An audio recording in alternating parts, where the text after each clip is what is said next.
and security guidelines. This we are going to present a comprehensive framework for ensuring safe learning environment across India.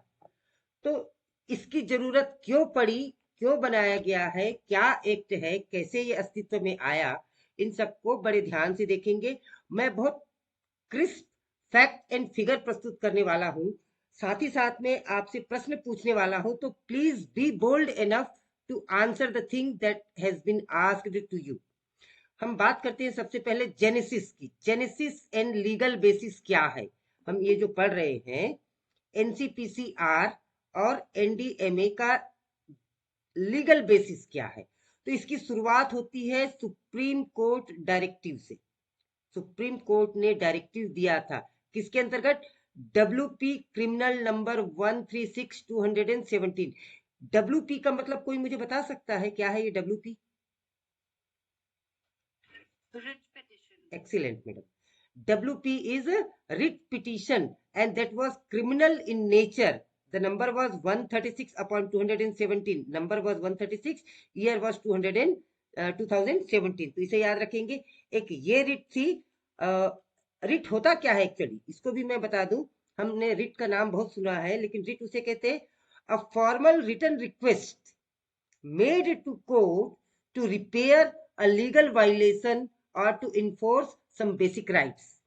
कोई चीज violation हुआ है तो भाई उसका रिपेयर कीजिए, उसके बदले में कोई नियम बनाइए। इस तरीके से हम सुप्रीम कोर्ट से रिक्वेस्ट की गई थी by number 136 on in the year 2017। It was criminal in nature, कुछ ऐसा हुआ था। दूसरा एक रिट पिटीशन था, सिविल नेचर का था, that was 874/2017। And this writ directed ministry of education, supreme court ने फिर मिनिस्ट्री ऑफ एजुकेशन को आदेशित किया टू फ्रेम कंप्रेहेंसिव गाइडलाइन। और इस रिट के कारण सुप्रीम कोर्ट ने जो डायरेक्शन दिया, तब कहीं जाके हम ऐसा कह सकते हैं एनसीपीसी आर अस्तित्व में आया। हालांकि एनसीपीसीआर पहले से ही अस्तित्व में था, इसकी हम चर्चा करेंगे, लेकिन लीगल एस्पेक्ट नहीं था,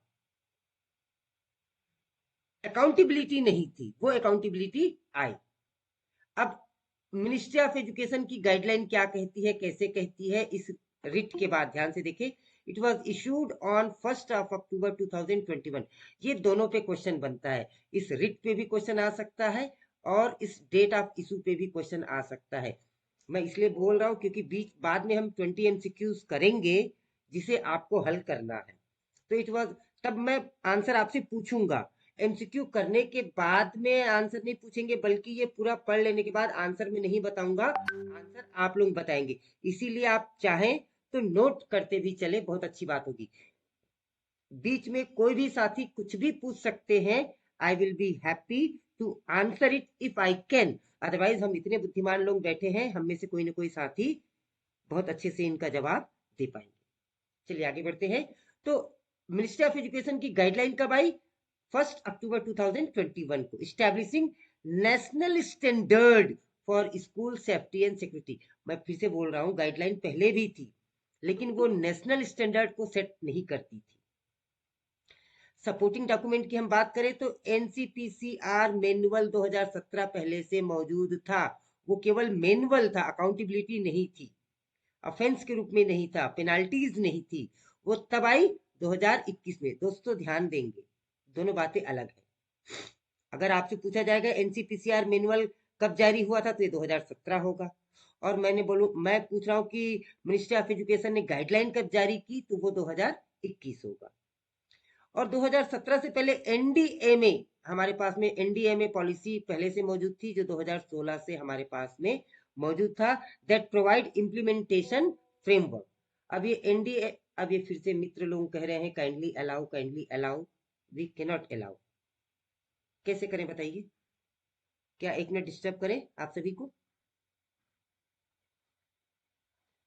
जी सर, बिल्कुल जी। क्षमा चाहूंगा, लेकिन मित्र लोग इंतजार कर रहे हैं, उनका भी समय वेस्ट नहीं होना चाहिए।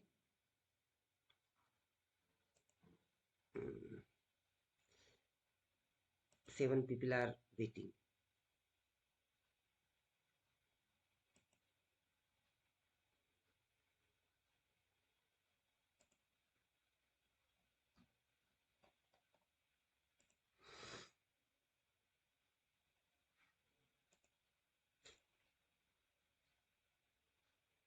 एक बार ये चला जाता है तो फिर उनको एडमिट करना मुश्किल हो जाता है। Why don't they understand.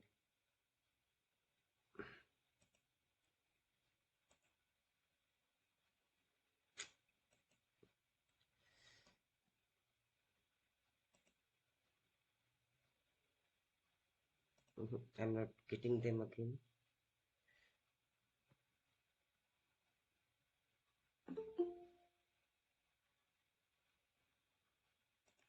एक मिनट सर। सर मैं एक डाउट पूछ लूं? जी जी, प्लीज प्लीज प्लीज करिए। जैसे आपने ये बताया कि जो रिट फाइल हुई थी उससे पहले भी हमारे पास हाँ कुछ गाइडलाइंस तो थे, जी लेकिन उनका लीगल नेचर नहीं था। जी जी। तो क्या उसका मतलब ये है कि वो लीगली इन्फोर्सेबल नहीं थी वो गाइडलाइंस, और उसमें कोई पेनल्टी वगैरह नहीं थी आपने बताया। तो क्योंकि वो बस एक फ्रेमवर्क था, वो बस डायरेक्शनल सा था, लेकिन वो कंपलसरी नहीं था, लीगली बाइंडिंग नहीं था, क्या ये वो लैक कर रहा था? एग्जैक्टली मैं इसको एलेबोरेट कर देता हूँ मैडम थोड़ा सा। हाँ। Guideline was there that these things should be there in the safety and security purpose. For the safety and security purpose, guideline was already issued. Okay, but if the guideline is not followed, if guideline is not followed, there was no provision for the penalties. Or there was no punitive action basically. Yes yes yes, exactly. Yes, obviously we can say that guideline was always there, but legal action. Simply sir हम ये कह सकते हैं कि ये काफी हद तक गाइडलाइंस और रूल्स में जो फर्क होते हैं उसके जैसा ही हुआ। एग्जैक्टली सर, बिल्कुल बिल्कुल ठीक है। तो चलिए फिर से स्क्रीन विजिबल है मित्रों? स्क्रीन विजिबल है? नहीं सर, अब तक तो नहीं। Yes, sir. Okay fine. So we have gone through the first slide. Supreme Court directive कब आया, कौन से रिट से आया, हमने देख लिया। मिनिस्ट्री ऑफ एजुकेशन की गाइडलाइन कब से जारी हुई वो हमने देख लिया। और सपोर्टिंग डॉक्यूमेंट्स के रूप में एनसीपीसीआर का फुल फॉर्म सभी मित्रों को मालूम होगा, national commission for protection of child rights. बच्चों की राइट्स बहुत पहले से चल रही। मैं अभी आपको और ऐसी ऐसी बातें बताऊंगा कि जब आपको बहुत आश्चर्य होगा। और एनडीएमए क्या है? National disaster management authority. ये 2016 से प्रिवेलिंग था। चलिए अगले स्लाइड की ओर बढ़ते हैं। इंडियन कॉन्स्टिट्यूशन की हम बात करते हैं। If you talk about Indian constitution, constitutional and legal framework की अब हम बात करते हैं। यहाँ पे अब हमें याद रखने वाली चीजें हैं जो परीक्षा के दृष्टिकोण से महत्वपूर्ण है। बाकी सारी चीजें आप जानते हैं कि अच्छा होना चाहिए, बाउंड्री वॉल होना चाहिए, ऐसा होना चाहिए, वैसा होना चाहिए। आगे हम केवल बात करेंगे। यहाँ पे इंपॉर्टेंट चीजें हैं जिसपे कृपया ध्यान देंगे। कॉन्स्टिट्यूशनल प्रोविजन की बात करें तो ये आर्टिकल 14 को स्ट्रेंथन करता है, आर्टिकल 15(3) को स्ट्रेंथन करता है, आर्टिकल 21 को और 21A को स्ट्रेंथन करता है, जो कि सारे फंडामेंटल राइट्स की बातें करते हैं। आर्टिकल 23 और 24 की भी बातें करता है, जो प्रोटेक्शन फ्रॉम एक्सप्लॉइटेशन की बातें करता है। आर्टिकल 39E भी इसमें सम्मिलित है, आर्टिकल 39F भी सम्मिलित है, जो चाइल्ड वेलफेयर की बातें करता है। इन सभी आर्टिकल्स को हमें एक बार देखने की आवश्यकता होगी। मित्रों ध्यान देंगे इस बात पे। इन सभी आर्टिकल से प्रोविजंस ले लेके मिनिस्ट्री ऑफ एजुकेशन ने गाइडलाइन जारी की है। सेंट्रल लेजिस्लेशन की हम बात करें तो इसमें आरटीई एक्ट 2009 को भी शामिल किया गया, राइट टू एजुकेशन एक्ट को शामिल किया, जो कि सेक्शन 17 और 19 जिसको डील करता है। पॉक्सो एक्ट 2012 हमने कल पढ़ा था, जो सेक्शन 21 को डील करता है, वो भी इसमें शामिल किया गया है। जेजे एक्ट 2015, जेजे एक्ट क्या है? जेजे एक्ट मतलब जुवेनियल जस्टिस। जेजे एक्ट मतलब जुवेनल जस्टिस, जो हम ये कहते हैं wilful cruelty to the children. POCSO act 2012 में आया, उससे भी बड़ा और पावरफुल एक्ट आया है जेजे एक्ट, जिसकी बहुत ज्यादा चर्चा नहीं हो पाती है, जबकि उसे इस मिनिस्ट्री ऑफ एजुकेशन के गाइडलाइन में लिया गया है। जेजे एक्ट को हम कहेंगे जुवेनियल जस्टिस एक्ट 2015, जिसकी बात सेक्शन 75 में की गई है। मैं इसके बारे में थोड़ी सी बातें आपको बता दूं, जुवेनियल जस्टिस क्या है। कि यदि कोई बच्चा है, हॉस्टल में रह रहा है या केयर टेकर के नेतृत्व में रह रहा है, और उस बच्चे के साथ में कोई जबरदस्ती होती है, कॉर्पोरल पनिशमेंट मिलता है, या if committed by staff who takes care of that person, या इंस्टीट्यूशन ऐसी कोई गलती करता है, तो आपको 5 साल की सजा और 5 लाख का जुर्माना भरना हो सकता है, यदि बच्चे को पनिशमेंट मिला है या बच्चा अब्यूज्ड फील करता है। सेक्सुअल अब्यूजमेंट की बात नहीं कर रहा हूं मैं, बच्चा यदि अब्यूज्ड फील करता है या बच्चे की सेफ्टी सिक्योरिटी के साथ खिलवाड़ हुआ है, तो you are liable for the imprisonment of 5 years and 5 lakh rupees, and in case of organization it can be raised to 10 lakhs as well. तो जे एक्ट को एक बार आप लोग गूगल करके और अच्छे से पढ़ लीजिएगा। मैंने जितना बताया उतना तो आपको ध्यान रखना ही है। एक बार मैं फिर से बता दूं, juvenile justice that is wilful cruelty to children. अब ये मार पीट, खरोच आना, बच्चे को नुकसान पहुंचाना, ये सारी चीजें इसमें शामिल है। 1 lakh and 3 year imprisonment, I am sorry 5 lakh बोल दिया था मैंने, 3 year imprisonment and 1 lakh, or both can be done if it is done by a person. If the same thing is committed by staff of caring organization, so the thing will be raised to 5 year plus 5 lakh of fine. इतनी सी बात है इसमें। POS act इसमें already शामिल है 2013। POS इसलिए क्योंकि अगर गर्ल चाइल्ड है तो उसमें पॉक्सो तो लगेगा ही लगेगा, पॉस भी लग जाएगा, जे एक्ट भी लग जाएगा, आरटीई का हनन तो हो ही रहा है। ये सारी चीजों को मिलाकर गाइडलाइन बनाई गई है। तो ये गाइडलाइन नॉर्मल गाइडलाइन नहीं है, इतनी सारी चीजों का मिश्रण है। एक और नई चीज है आईटी एक्ट 2000। मित्रों, आईटी एक्ट आप अभी जो पढ़ रहे हैं, पोर्नोग्राफी या फिर सोशल मीडिया में बच्चों के साथ में अगर कुछ होता है तो वो पनिशेबल है। ये एक्ट ऑलरेडी पहले से मौजूद था, आईटी एक्ट 2000 के रूप में, जिसकी चर्चा सेक्शन 67B में की गई है। तो ये आईटी एक्ट क्या है मित्रों? Child sexual abuse material. यदि चाइल्ड सेक्सुअल अब्यूज मटेरियल किसी भी फॉर्म में पब्लिश की जाती है, या इसको एक शॉर्ट फॉर्म में इसका एक्रोनिम ये भी आ सकता है, इसे ध्यान रखें, CSAM, child sexual abuse material. CSAM stand for child sexual abuse material. इसमें पेनलाइजेज एनीवन हु पब्लिश, ये सजा किस व्यक्ति को मिलेगी? जो व्यक्ति बच्चे के विषय में पब्लिश करता है या ट्रांसमिट करता है या क्रिएट करता है या फिर कलेक्ट करता है या ब्राउज करता है या डाउनलोड करता है, एडवर्टाइज करता है, प्रमोट करता है, एक्सचेंज करता है कोई भी सेक्सुअल मटेरियल, या डिस्ट्रीब्यूट करता है the material depicting children in sexually exploited position, so such conduct will be considered as misconduct in any of the electronic form, from initially targeting any child sexual abuse material. यदि इस प्रकार का material किसी भी बच्चे के बारे में वायरल होता है, पब्लिश होता है, तो that person will be guilty and he is liable to be penalty of 5 year imprisonment and 10 lakhs rupees of fine. उस व्यक्ति को 5 साल की सजा और 10 लाख रुपए का जुर्माना किया जाएगा। यदि वह गलती रिपीट करता है तो that 5 year will be raised to 7 year and the penalty will be raised to 10 lakh from 5 lakhs. बताइए कितना बड़ा एक्ट है आईटी एक्ट। हमारे जो पीजीटी सीएस हैं, जो साथी हैं या जिन साथियों ने इनको पढ़ रखा है, वो इसको बहुत अच्छे से समझेंगे। तो ये एक एक्ट था दोस्तों, जिसको आपको ध्यान से समझना था। अब केवल रीडिंग पार्ट है, हम एक बार पढ़ेंगे और चीजों को समझ जाएंगे। कुछ कुछ नई चीजें आएंगी, वो मैं आपको एक्सप्लेन करते जाऊंगा। मित्रों, मैं पूछना चाहूंगा, क्या अभी तक मेरी बातें स्पष्ट है आप सभी को? Yes sir. एक दो लोग यस सर। जी जी एक दो लोग और बता दे तो मैं कॉन्फिडेंट हो जाऊंगा कि हाँ भाई हम सही चल रहे हैं।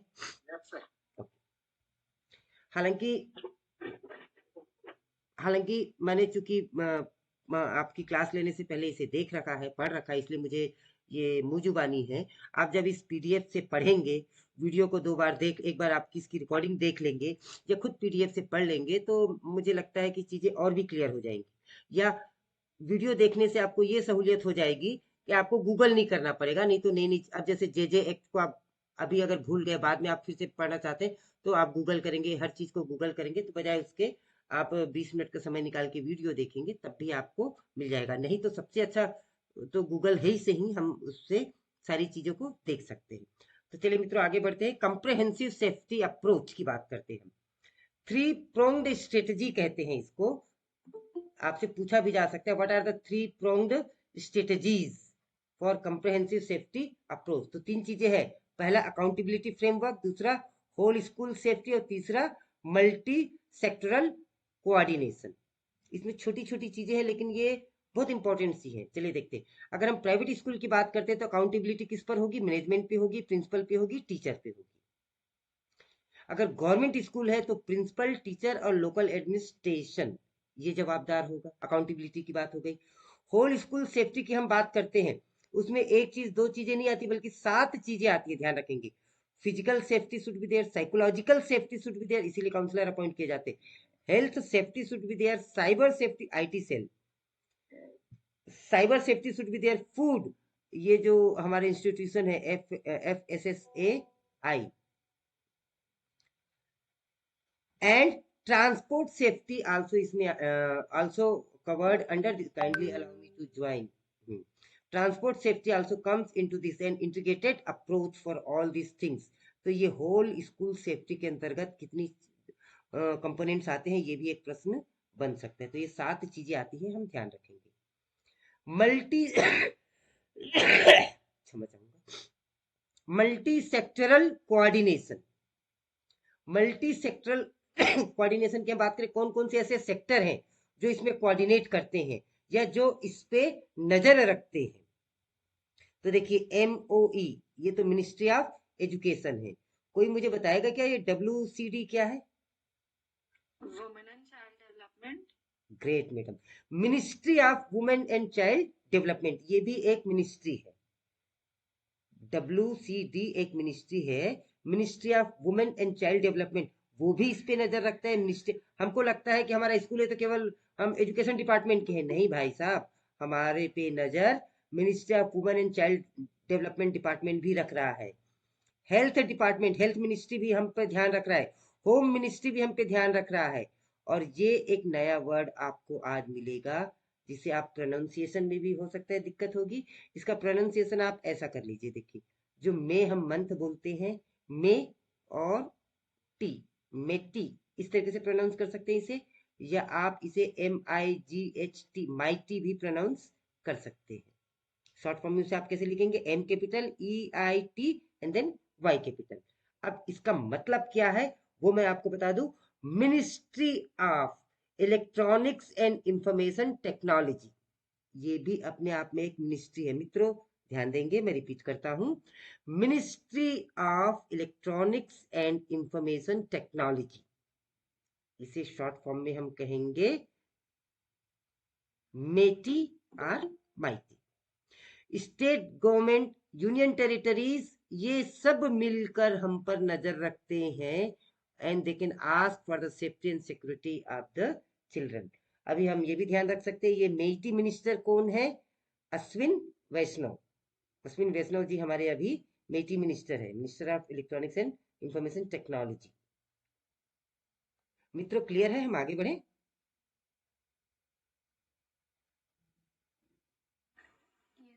जी, तो ये 3 प्रोंग्ड स्ट्रेटजीज हैं। अकाउंटेबिलिटी फ्रेमवर्क हमने देख लिया, होल स्कूल सेफ्टी हमने देख लिया और मल्टी सेक्टरल कोऑर्डिनेशन भी हमने देख लिया। अब अकाउंटेबिलिटी मैकेनिज्म की हम बात करते हैं कि प्राइवेट स्कूल की हम बात करते हैं तो रिकॉग्निशन अंडर RTE सेक्शन 18, उन्हें PTA मैंडेटरी करना है। अगर उन पर पेनाल्टी लगाई जाएगी, इसका वायलेशन पाया जाता है प्राइवेट स्कूल पे, ध्यान से सुनेंगे, अब पेनाल्टी आ गई, ये गाइडलाइन में दी गई है, तो पेनाल्टी कैसे लगाएंगे?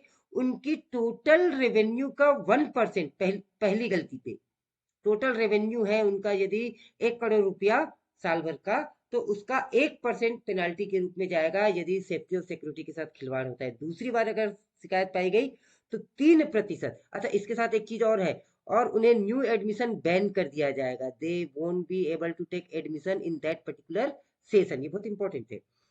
दूसरी बार अगर गलती करते हैं तो वही 3% उनको रेवेन्यू का पेनाल्टी देना होगा, plus again admission will be band. यदि तीसरी बार वो सेम गलती करते, तीसरी बार उनकी शिकायतें आती है, तो 5% of revenue will be taken from them and withdrawal of recognition, affiliation उनका खत्म कर दिया जाएगा, रिकॉग्निशन फॉर नॉन कंप्लायंस, क्योंकि उन्होंने गाइडलाइन को फॉलो नहीं किया। किसी स्कूल को बंद भी किया जा सकता है, चाहे कितना भी रेप्यूट स्कूल क्यों ना हो। ये प्राइवेट स्कूल की बात हो गई। हम गवर्नमेंट एडेड स्कूल्स की बात करते हैं तो एसएमसी, स्कूल मैनेजमेंट कमेटी, जिसे हम वीएमसी कहते हैं हमारे केंद्रीय विद्यालय की भाषा में, विद्यालय management committee under RTE section 21 इसको डिस्कस करता है। आरटीई के सेक्शन 21 में गवर्नमेंट एडेड स्कूल्स पे क्या पेनाल्टी लगाई जा सकती है, इसका डिस्क्रिप्शन है, ध्यान देंगे मित्रों। आरटीई एक्ट सेक्शन 18 में इस बात का वर्णन है कि यदि चाइल्ड की सेफ्टी सिक्योरिटी के साथ खिलवाड़ होता है तो प्राइवेट स्कूल के साथ में क्या पेनाल्टीज लगाई जाए। 3/4 parent and 50% women representation should be there in the in SMC, school management committee में 3/4 पेरेंट्स को लेना आवश्यक है और 50% वुमेन कैंडिडेट होना आवश्यक है। ये केवल कंपोजिशन की बात की गई है, क्योंकि गवर्नमेंट स्कूल एडेड है तो government will see what penalty is to be impose is yet not declared. Secondary schools की बात करें तो एफिलिएशन बोर्ड कंप्लायंस रिक्वायर्ड होगा। सेकेंडरी स्कूल जितने भी होंगे बिना एफिलिएशन के नहीं हो सकते। कंप्लायंस का जो गाइडलाइन है वो उन्हें पूरा करना चाहिए कि कमरे इतने बड़े होने चाहिए, इतने टॉयलेट होना चाहिए, इतना लैब होना चाहिए, इतना ये होना चाहिए, इतना वो होना चाहिए, ये सारी चीजें हैं। And then comes the system, how it works, जिसे हम कहते हैं स्केलेशन। स्केलेशन क्या होता है? तेजी लाना, मूव करना, मूव फॉरवर्ड। जो मैनेजमेंट बॉडी है, मूविंग अ प्रॉब्लम और a task to a higher level, कैसे मूव करेगा वो? पहले तो स्कूल प्रिंसिपल आएगा, यहाँ पे लिखा नहीं है, फिर बीईओ ब्लॉक एजुकेशन ऑफिसर, फिर डीईओ डिस्ट्रिक्ट एजुकेशन ऑफिसर, फिर DC that is district collector और डिस्ट्रिक्ट मजिस्ट्रेट। ये चैनल होगा, और जब शिकायतें ली जाएंगी तो स्कूल से शिकायत होगी, नहीं तो फिर बीईओ से, फिर डीईओ से, फिर डीएम से, ये डीसी से, डिस्ट्रिक्ट कलेक्टर से होगी। इस तरीके से ये चेन है। फ्रेंड्स आगे बढ़ते हैं। इंफ्रास्ट्रक्चर एंड सेफ्टी स्टैंडर्ड की हम बात करें, केवल पढ़ने की जरूरत है, इसमें कुछ भी विशेष नहीं है, जल्दी जल्दी मैं पढ़ता हूं लेकिन ध्यान देंगे। इंफ्रास्ट्रक्चर रिक्वायरमेंट की हम बात करते हैं। A class construction should be there, barrier free access should be there, separate toilet should be there, separate toilet मतलब for boys and girls, separate toilet should be there, safe water provision should be there, play ground, boundary wall, proper ventilation, ये common सी बातें हैं लेकिन ये सारी चीजें होनी चाहिए। इलेक्ट्रिफिकेशन और फायर सेफ्टी की बात करें तो रेगुलर चेक्स होना चाहिए, मॉक ड्रिल होना चाहिए, इवैक्यूएशन प्लान होना चाहिए, ये मैंडेटरी है कि भाई आग लग जाती है तो बच्चे किस तरीके से निकलेंगे, उसका मॉक ड्रिल भी होना चाहिए। ये क्वेश्चन आएगा, अभी आगे पढ़ेंगे। ये पीरियोडिक होना चाहिए, एनुअल होना चाहिए, हाफ ईयरली होना चाहिए, इस पे हम अभी चर्चा करेंगे। हॉस्टल स्टैंडर्ड, इस पे क्वेश्चन बन सकता है, ध्यान रखेंगे। हॉस्टल स्टैंडर्ड की हम बात करते हैं तो 40 स्क्वायर फीट पर, ये भाई आप ऑब्वियस सी बात है, ये आप लोगों को नहीं पता थी, इसीलिए ये नोट करने की चीज है दिमाग में कि 40 स्क्वायर फीट पर स्टूडेंट। भाई आपके हॉस्टल में 100 बच्चे हैं तो 40 स्क्वायर फीट पर चाइल्ड, तो आपका जो हॉस्टल कैंपस है वो कम से कम 4000 स्क्वायर फीट का होना चाहिए। आपके पास में 1000 बच्चे हैं तो वो 40,000 स्क्वायर फीट का हॉस्टल होना चाहिए, एकदम सिंपल क्लियर कट है। CCTV camera surveillance should be there, female warden for girls hostel is mandatory, POCSO display required, POCSO act की धाराएं क्या आता है ये सब डिस्प्ले होना जरूरी है। हेल्थ प्रोविजन की बात करें तो first aid facility should be given, annual health checkup should be there, health checkup annual हो गया, याद रखें, health checkup should be there, at least annual should be there, हमारे केवी में हम साल में 2 बार कराते हैं। Mid day meal compliance should be there. अब मिड डे मील की बात करेंगे तो भोजन में क्या क्या सुरक्षा रखनी चाहिए वो बात भी आएगी। मित्रों मैं ज्यादा जल्दी जल्दी तो नहीं बोल रहा हूँ? No sir. नहीं सर, ठीक है। ठीक चल रहे हैं ना? Yes sir. ओके। अब हम बात करते हैं एनडीएमए। अभी तक हम सेफ्टी सिक्योरिटी की बात कर रहे थे, अब हम बात करने वाले डिजास्टर मैनेजमेंट अथॉरिटी की, एनडीएमए। एनडीएमए क्या होता है सबको पता है? National disaster management authority. हम इसकी बात करते हैं। स्कूल सेफ्टी पॉलिसी 2016 में ही बन चुका था। इसका विजन क्या है? Creating safe schools, creating safe school, resilient, resilient means strong enough to deal with illness, ताकि वो अपनी बीमारी से जो समस्या आई है उससे अच्छे से बच्चे डील कर सके। यदि कोई आपदा आ जाती है तो उसे आपदा को निपटने की शक्ति बच्चों में होनी चाहिए, विजन होना चाहिए स्कूल के पास, इस तरीके से। So vision is creating safe school resilience to natural hazards through comprehensive disaster management. Implementation level की बात करें तो इसे स्कूल लेवल पर, डिस्ट्रिक्ट लेवल पर, स्टेट लेवल पर और नेशनल लेवल पर, हर लेवल पर इसे लागू किया जाना है। तो इसमें सबसे पहली बात आती है स्ट्रक्चरल सेफ्टी, कि आपका स्कूल का जो स्ट्रक्चर है वो सेफ है कि नहीं, वो किसके अनुसार होना चाहिए? एनबीसी 2004 के अनुसार होना चाहिए। Now the question is what is NBC? Anyone please? National building code. Great, sir. Great. It shows your preparation, sir. Salute and thank you. National building code होता है जो 2004 में बन चुका था, कि कोई भी भवन का निर्माण होगा इस गाइडलाइन को फॉलो किया जाएगा। तो नेशनल बिल्डिंग कोड के अनुसार भवन का निर्माण होना चाहिए।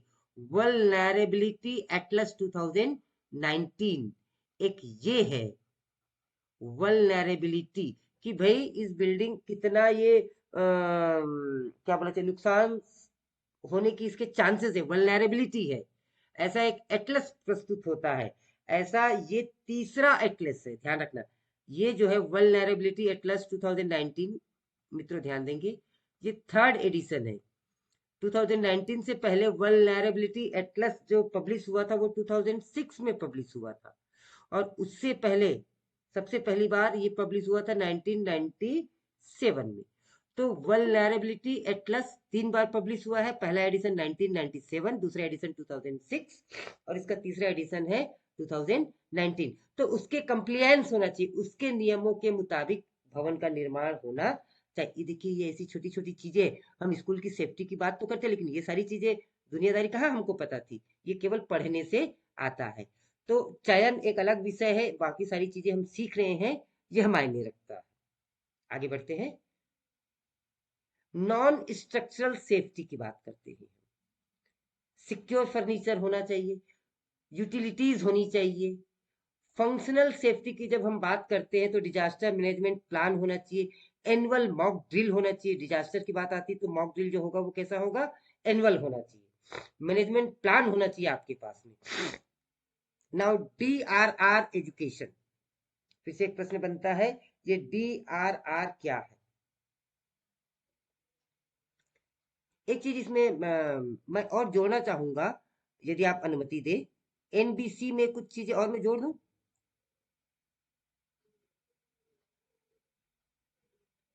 Yes sir. जी सर। जी, ये जो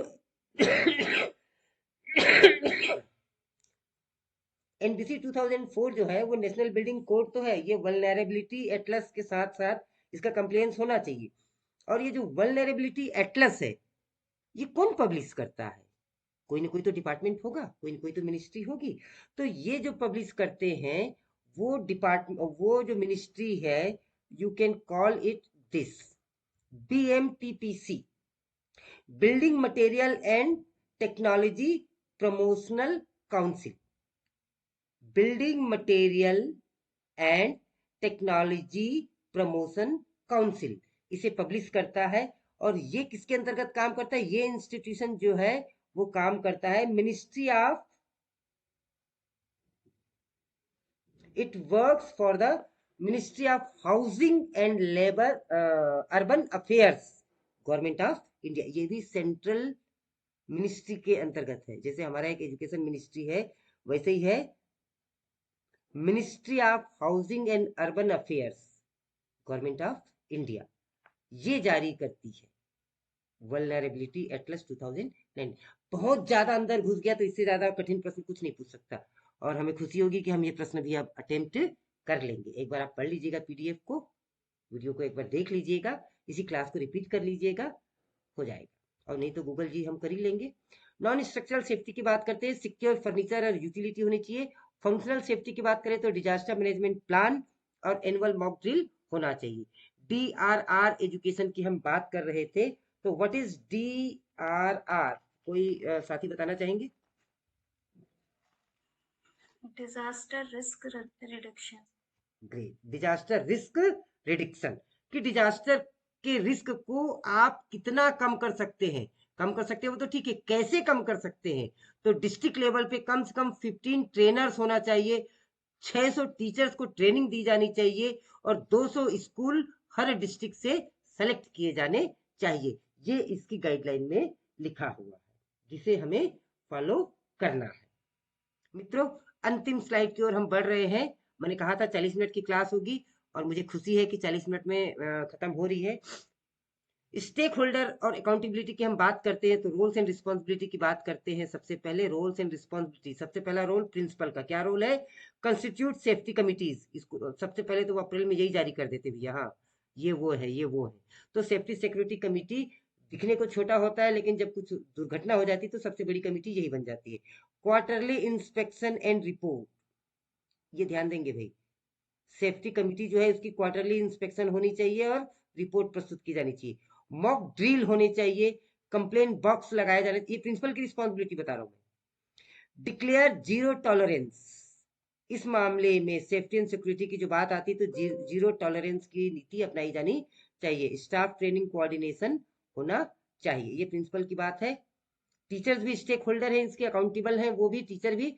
तो Orient students on safety, monitor students behaviour, mandatory POCSO reporting. अगर पॉक्सो की आपको जरा भी जानकारी मिलती है तो भाई तुरंत रिपोर्ट करो, नहीं तो 6 महीने non available jail.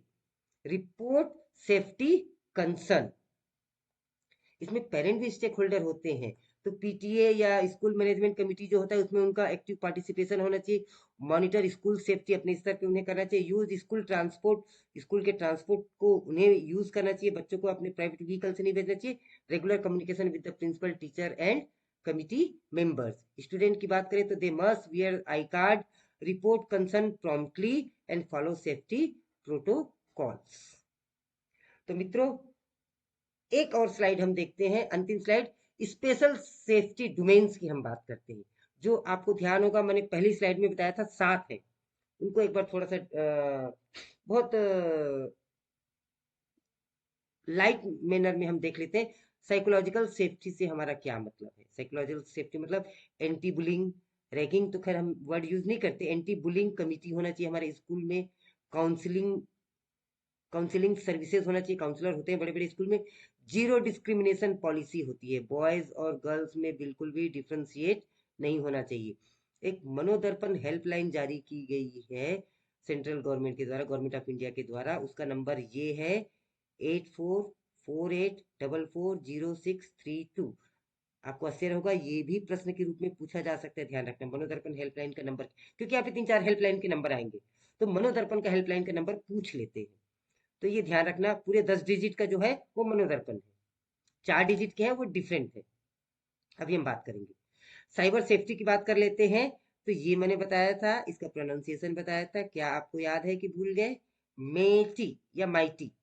Advisory committee होना चाहिए उसके लिए।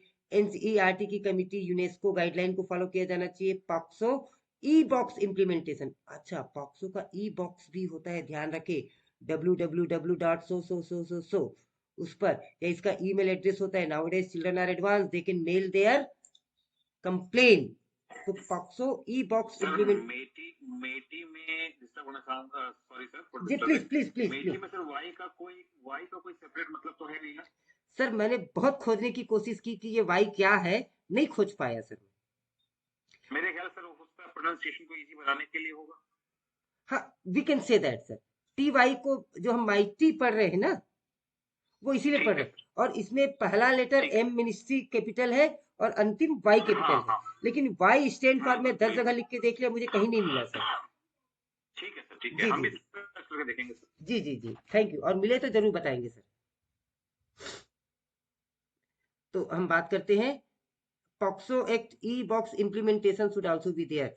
फूड सेफ्टी, भाई जहाँ मिड डे मील होता है या जो रेसिडेंशियल स्कूल है, आजकल तो डे स्कूल भी सबको क्या बोलते हैं, ब्रेकफास्ट, या एक नया वर्ड आजकल इजाद हुआ है, आपने सुना होगा, brunch. Lunch breakfast that is brunch. पहले ब्रेकफास्ट होता था, लंच होता था, अब ब्रंच होता है ना, वो ब्रेकफास्ट होता है, मतलब heavier than the breakfast and lighter than the lunch. तो ये जो भी वो देते हैं वो FSSAI कंप्लायंस होना चाहिए। नाउ व्हाट इज FSSAI, हम सभी जानते हैं, food safety standard authority of India. Food safety standard authority of India, इसके अनुसार होना चाहिए। आईपीसी के सेक्शन 2/2 और 273 भी एप्लीकेबल होना चाहिए, उस पर भी इसका जिक्र है। ट्रांसपोर्ट सेफ्टी की जब हम बात करें तो ट्रांसपोर्ट वाले को फिटनेस सर्टिफिकेट, स्टाफ स्कॉट और स्कूल नेम डिस्प्ले करना चाहिए गाड़ी में और व्हीकल में। और एक चीज और है, इसका एक कंफर्म है कि the colour of the bus should always be yellow. आपने कोई किसी भी स्कूल कॉलेज की बस ब्लू कलर की, रेड कलर की, व्हाइट कलर की नहीं देखी होगी, इट इज ऑलवेज येलो। ये कलर कोड भी गाइडलाइन में जारी है। पॉक्सो कंप्लायंस की बात करें तो ग्रीवियंस कमिटी ऑब्वियसली बना हुआ रहता है। Police verification section 21, penalties should be displayed, 6 month jail हो सकती है, फाइन फॉर नॉन रिपोर्टिंग।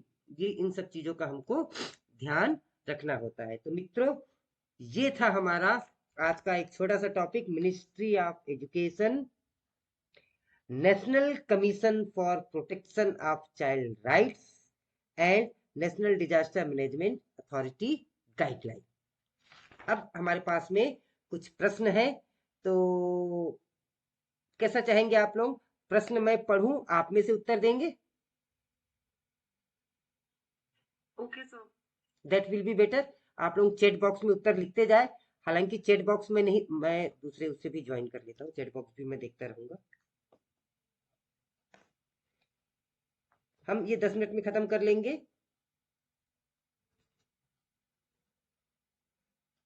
एक सेकंड, पहले मैं ज्वाइन कर लूं।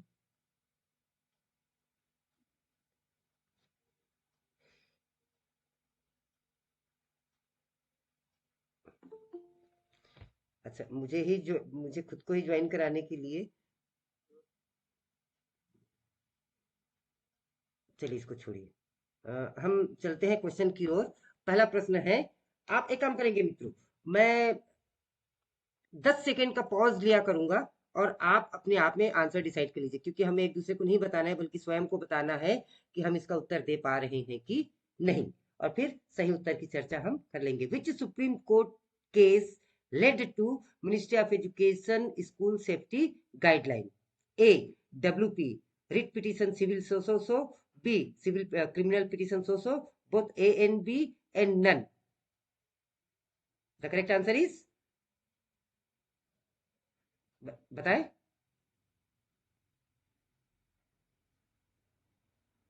हेलो दोस्तों, मेरी आवाज आ रही है? फर्स्ट का सी सर। जी, C is the correct answer. हाँ, कोई बोल नहीं रहा था तो मुझे लगा कुछ गड़बड़। सी इज द करेक्ट आंसर, सबको पता था? सर क्वेश्चन आया नहीं दिख रहा है। अच्छा, okay, is it not being share? अच्छा, ओके, एक मिनट एक मिनट एक मिनट,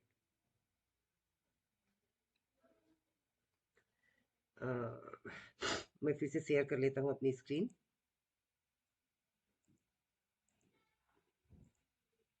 मुझे लगता है वो शेयरिंग स्टॉप हो गया था।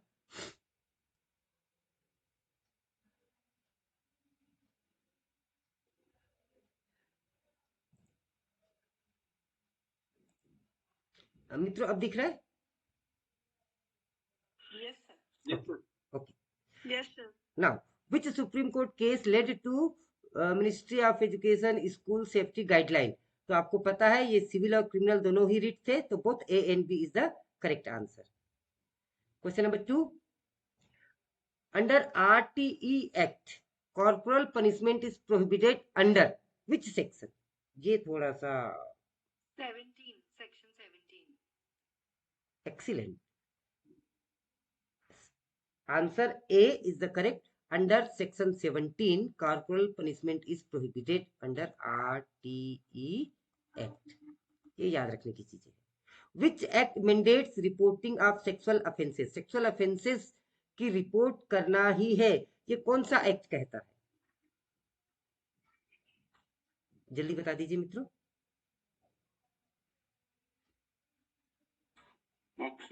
यस, हाँ वही तो. आप बोलते जाए तो ज्यादा अच्छा रहेगा, चुप ना रहे प्लीज. बल्कि आप सभी अपना अपना माइक चालू कर लीजिए प्लीज और बोले, तो उससे थोड़ी सी क्लास लाइव लगती है, नहीं तो मजा नहीं आएगा. क्योंकि क्वेश्चन से ही तो पता चलेगा कि कितना हम कर पाए हैं. चौथा प्रश्न, the NDMA school safety policy was issued in. NDMA कब इशू हुआ था बताइए. Very good, very good. 2016. भाई मुझे भी तो पता चले ना, मैं इतनी देर से जो कुछ कह रहा था मैं आप लोगों तक पहुंच पाया कि नहीं, है ना. चलिए, who is accountable for safety in private school? Only principal. बिल्कुल ठीक, correct correct. Very good, very good, very good. The whole school safety approach includes. ये पूरा ये 7 डोमेन आ जाएगा पूरा. Physical, psychological, cyber, food, transport, safety और IT आ गया, साइबर आ गया. ठीक है. उसके बाद में for private school the first time fine for non compliance is. Very good. And second time and third time.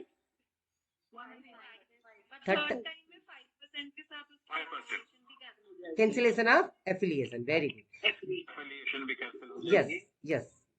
और इसमें क्या है? Admission ban. इसमें admission ban. The NCPCR manual was released in the year 2017. अब इसमें confuse तो नहीं होंगे 21 होगा कि 17? क्या कोई कंफ्यूज है? नहीं सर, गाइडलाइन इशू 2021 में हुआ था, 17 में उसका मैनुअल था. एक्सीलेंट सर, यही मैं चाहता था. 17 मैनुअल है. गाइडलाइन, गाइडलाइन की डेट भी आपको याद होगी, 1 October 2021. Yes, excellent. Minimum living space per student in hostel as per NCPCR. Great. Under NDMA mock drill must be conducted at mock drill NDMA के अंतर्गत once a year. Very good. Yes, yes, yes. Absolutely correct. Number 11, who constitute the school safety committee? Principal, teacher, staff, parents, students. Yes, all of these are responsible to form safety committee. Actually इसमें गलती यहाँ पे कर देते हैं कि भाई school की जो कमेटी बनती है वो तो प्रिंसिपल बनाता है. प्रिंसिपल बाकी सारी कमेटी बना सकता है, लेकिन जहां तक सेफ्टी वाली कमेटी आती है तो he has to include parent, 3/4 of the parent. अब पेरेंट आ गए, स्टूडेंट भी आएगा, staff, teacher, principal, everybody is responsible for that. तो यहाँ पे थोड़ा सा ध्यान रखेंगे. क्वेश्चन नंबर 12 की बात करते हैं. The helpline for mental health under Manodarpan. क्या बात, good. Non reporting under POCSO can lead to imprisonment up to. Good. और इसमें एक वर्ड और जोड़ देते हैं, नॉन बेलेबल. हाँ. Question number 14, which committee addresses bullying in schools?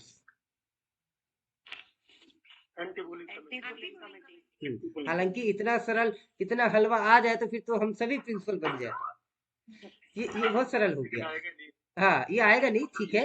FSSAI compliance is related to, ये ऐसे प्रश्न आ जाते हैं, कई बार हमने नहीं सुना है। जैसे अब ये जैसे IT 2020 के तहत कितने रुपीस की फी फाइन है, तो ये 10 लाख, तो ये हमने कभी नहीं सुना है। ऐसे कई लोगों ने FSSAI के बारे में नहीं सुना है। इस तरीके से चीजें कई बार प्रश्न आ जाते हैं। The vulnerable Atlas is used for, ये वल्नरेबल एटलस किसके लिए इस्तेमाल होता है?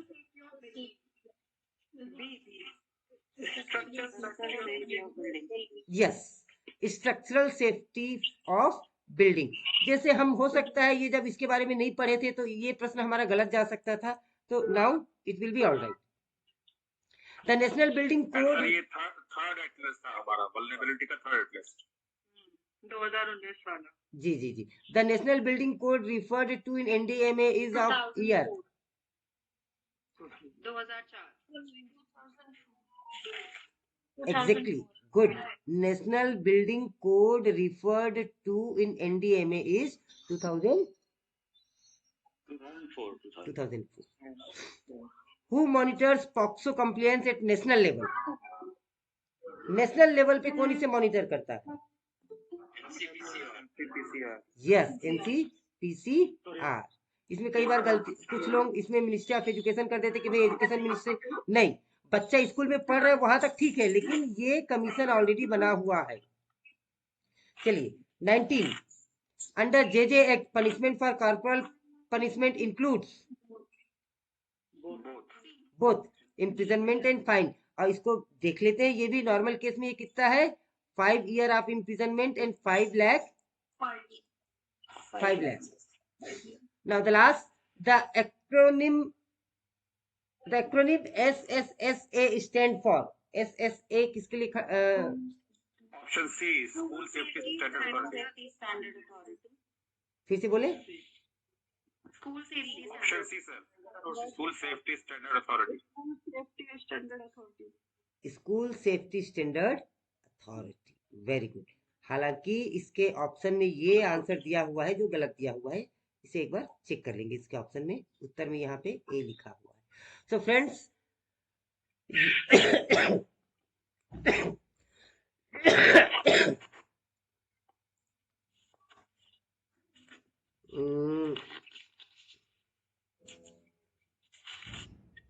am I visible to you? So this was the class, friends, today on what we call it, NCPCR guideline। तो इस तरीके से हमारे जो उस दिन हमने डिसाइड किया था, जब हम मीटिंग में बैठे थे, आप में से जो साथी उसमें रहे होंगे उन्होंने देखा होगा कि हमने ये डिसाइड किया था कि चलो ना, यहाँ भी पता चल गया मैडम, 2 चम्मच। नहीं कोई बात नहीं, इससे पता चलता है कि आप सब कितने डेडिकेटेड हैं। सबके घर में सब चीजें चल रही है, ये भी चल रहा है, वो भी चल रहा है, और फिर भी ध्यान देना और प्रश्नों का उत्तर देना बड़ा मुश्किल होता है। So thank you to all of you. और इसी का अभी जो रिकॉर्डिंग चल रही है, इसका वीडियो मैं बहुत जल्दी इसको, अभी नेक्स्ट 1 hour लगेंगे, इसको मैं वीडियो को एडिट करके कंप्लेंट्स करके मैं यूट्यूब में डाल दूंगा आपके पास में। जी जी बिल्कुल सर, बिल्कुल, उसके डिस्क्रिप्शन बॉक्स में लास्ट में आपको PDF मिलेगा। और एक मैं कोशिश कर रहा हूं कि ये भी इसके साथ, इसका जो मैडम हमारी रितु मैडम है, उन्होंने ऑनलाइन टेस्ट क्रिएट किया था, आपने देखा होगा जेमिनी के थ्रू, तो उनसे और एक मैडम से मैं कोलैबोरेट करके मैं कुछ अच्छी चीजें लाने की कोशिश कर रहा हूँ कि इन्हीं सब चीजों को ऑनलाइन टेस्ट के रूप में भी आपको दिया जा सके। हमारे साथी अपने अपने स्तर पर कंट्रीब्यूट कर रहे हैं, सभी का बहुत बहुत धन्यवाद। And I hope I have not wasted your time and the time is utilized and we must have learn something. So that's all for today friends. Tomorrow we will be sitting with the next class. देख लेता हूँ मैं, plan कर लेते हैं। और आप में से साथियों जो भी कंट्रीब्यूट कर सकते हैं पढ़ाने में, मैं फिर से कह रहा हूँ, इस ग्रुप में हमें केवल 2 चीजों की आवश्यकता है। 1 is your time, 2nd is your dedication. उसके अलावा किसी तीसरे चीज की बिल्कुल भी आवश्यकता नहीं है, न कभी आपको कहा जाएगा किसी चीज के लिए। दूसरी बात मैं फिर से कह दूं आपको, मैं वीडियो डालता हूं, मेरा पर्पस कतई बिल्कुल नहीं है